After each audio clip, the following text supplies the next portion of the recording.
So let me first welcome you all to the 4th edition of the Heli India Summit this year 2022.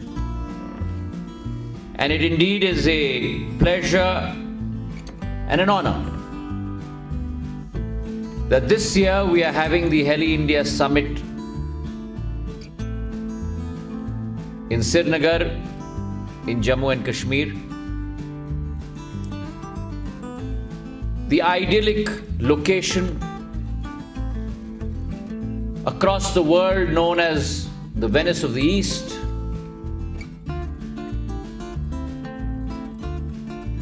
The Shangri-La of the world, surrounded by its pristine lakes, its idyllic surroundings,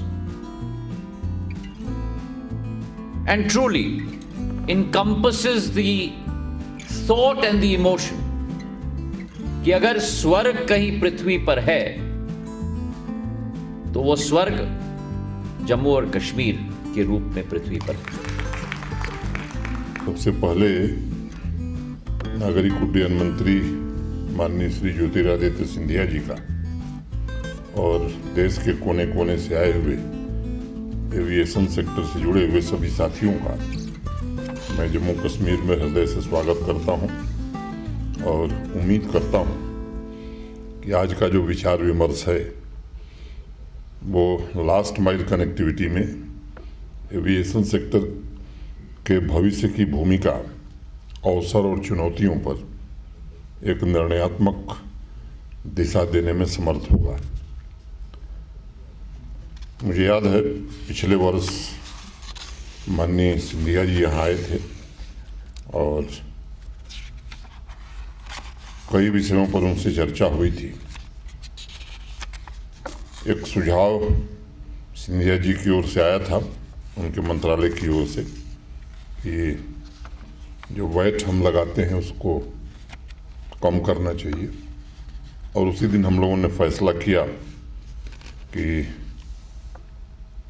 26.5% जो VAT था हमारे air turbine fuel पर, उसे घटाकर 1% कर दिया गया था। और उसका परिणाम ये हुआ कि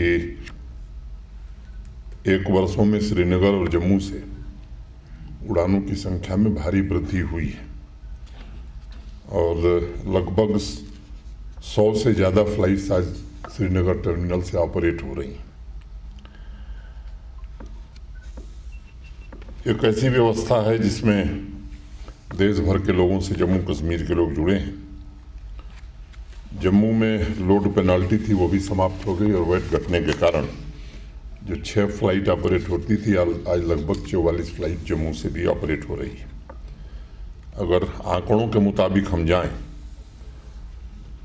तो ये जो एविएशन सेक्टर है सबसे तेजी से बढ़ने वाला सेक्टर आज की तारीख में हो गया है। 13-14 में जहां डोमेस्टिक पैसेंजर्स की संख्या करीब 61 मिलियन थी, लगभग 14% ग्रोथ हर साल हो रही है। और माननीय प्रधानमंत्री जी ने 2017 में, मुझे याद है, जो रीजनल कनेक्टिविटी की स्कीम उड़ान प्रारंभ की थी, एक सपना था कि आम आदमी के लिए भी ये सेवाएं सुविधापूर्वक उपलब्ध हो सकें। और आज 1 करोड़ से ज़्यादा लोग हमारे देश में हवाई यात्रा कर रहे हैं। माननीय सिंधिया जी के नेतृत्व में Tier 2 और Tier 3 सिटीज़ में भी एयरपोर्ट बने, वहाँ भी सुविधाएं विकसित हों, इसका प्रयास किया जा रहा है। और डिफरेंट फैसिलिटीज़ के माध्यम अगर विचार करें तो पिछले 7-8 वर्षों में देश ने काफ़ी प्रगति की है। अभी माननीय प्रधानमंत्री जी ने गति शक्ति का एक राष्ट्रीय मास्टर प्लान भी प्रारंभ किया है, जिसमें भारतमाला, सागरमाला, उड़ान, अनेक सुविधाएं और उनके बुनियादी ढांचे को समेकित ढंग से क्रियान्वित करने का विचार भारत सरकार कर रही है। मैं समझता हूं कि कनेक्टिविटी को बेहतर बनाने के लिए देश के दूर दराज इलाकों को सामाजिक आर्थिक विकास की मुख्य धारा से जोड़ने में और आम आदमी को अफोर्डेबल कनेक्टिविटी के लिए एक बेहतरीन प्रयास पिछले 7-8 वर्षों में हमारे देश में हुआ है, जो लंबे समय से अपेक्षित था। जम्मू कश्मीर में भी कनेक्टिविटी एक बड़ा इशू रहा है, लेकिन पिछले 3 वर्षों में मैं कहूँ कि 5 अगस्त 2019 के बाद विशेष रूप से माननीय प्रधानमंत्री जी और भारत सरकार के कारण, चाहे वो रोड हो या रेलवे हो या एयर कनेक्टिविटी हो, हर क्षेत्र में जम्मू कश्मीर ने काफ़ी प्रगति की है। आज लगभग 1 लाख करोड़ रुपए की हाईवे और टनल की परियोजनाएं जम्मू कश्मीर में चल रही हैं। रेलवे कनेक्टिविटी की मैं बात करूं तो अगले साल कश्मीर कन्याकुमारी से जुड़ जाएगा। मैंने आपको बताया अभी समय था जब कई मानकों में जम्मू कश्मीर देश के विभिन्न राज्यों या यूटीज में उसकी गणना नहीं होती थी, लेकिन आज मैं कह सकता हूं कि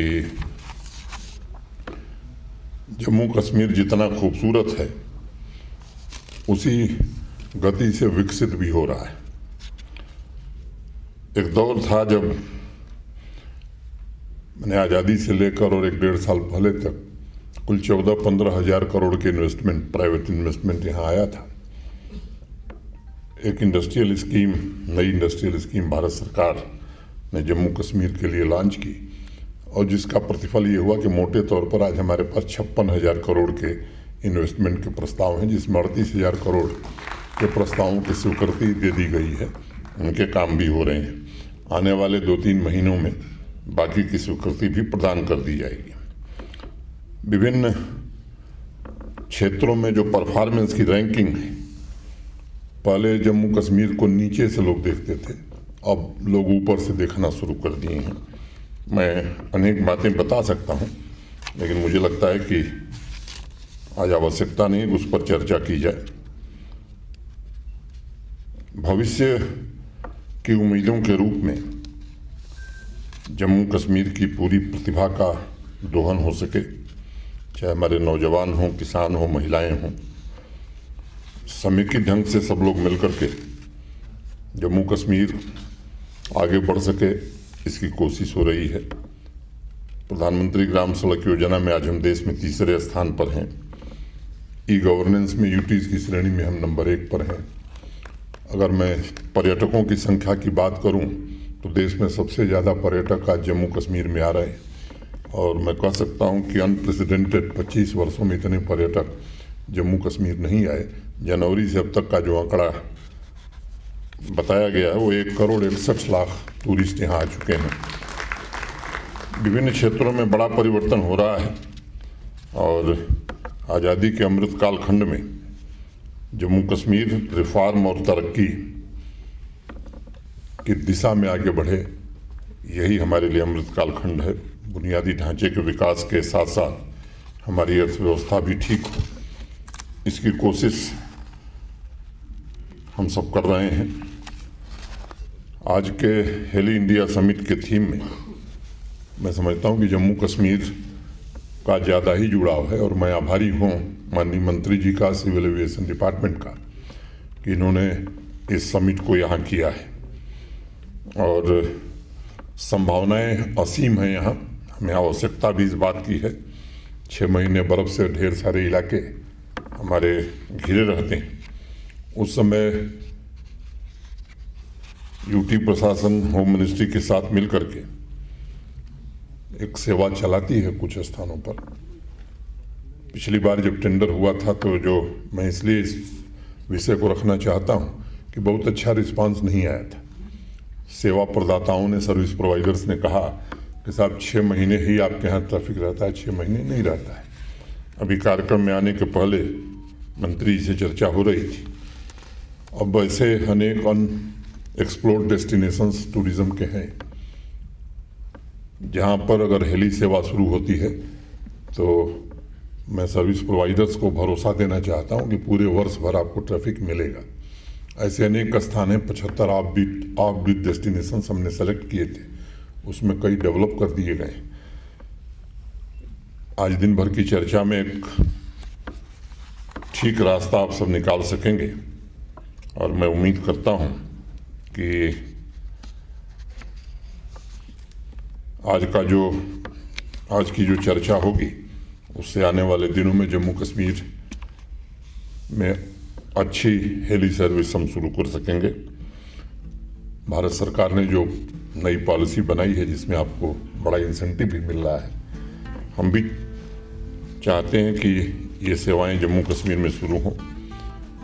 इमरजेंसी सेवा के लिए तो हम हेली सेवाएं शुरू कर रहे हैं, लेकिन टूरिज्म के लिए हेली सेवा जम्मू कश्मीर के लिए आवश्यक है। और आंकड़े इसीलिए मैंने बताए कि सर्विस प्रोवाइडर्स इस बात को समझ सके कि यहाँ पोटेंशियल कितना है। बाकी जम्मू कश्मीर प्रशासन की तरफ से जो भी सुविधाएं आपको उपलब्ध करानी होगी, हम आपको भरोसा देते हैं कि जम्मू कश्मीर प्रशासन पूरी तरह से आपकी हर व्यवस्था, हर सुविधा के लिए हर प्रकार का काम करेगा। इसलिए इंडस्ट्री कैप्टन्स जो यहाँ हैं उनसे मेरा अनुरोध है कि इस खूबसूरत यूनियन टेरिटरी में बिजनेस की संभावनाओं को देखते हुए इसे हकीकत में कैसे तब्दील किया जाए, इस अभियान में आप पार्टनर बनिए। जम्मू कश्मीर आज विकास के नए शिखर की ओर बढ़ रहा है और इस विकास यात्रा में आप सबकी सक्रिय भागीदारी मुझे लगता है कि हमारी नई पीढ़ी को जोश भी भरेगी और संकल्प के साथ प्रेरित भी करेगी। एक बार पुनः मैं आप सभी को इस समिट की सफलता के लिए शुभकामनाएं देता हूं और मैं उम्मीद करता हूं कि दिन भर की सार्थक चर्चा के बाद जम्मू कश्मीर में ये सेवा ठीक गति से आने वाले समय में चल सकेगी। बहुत बहुत धन्यवाद। नमस्कार। जय भारत।